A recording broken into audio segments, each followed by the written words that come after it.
out of the southwest. It's not the wind we want.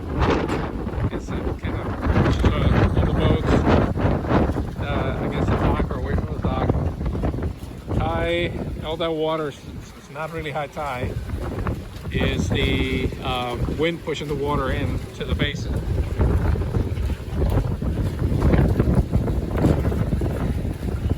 And there's Reverie, taking it like a champ. I put an additional spring just in case. But you can see how much the wind is pushing her away from the dock. So there wasn't a safe way for me to get on board, so luckily I have enough lines everywhere, so I was able to pull one of the bow lines taut, and that got the dinghy off the pylon back there. So we're relatively in good shape. Nothing major happening.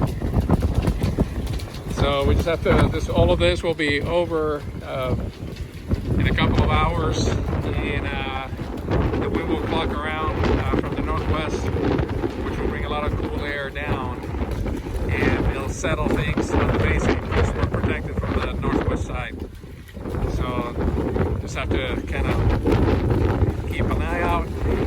Get enough lines everywhere on Reverie, so everything should be fine. Nothing to it.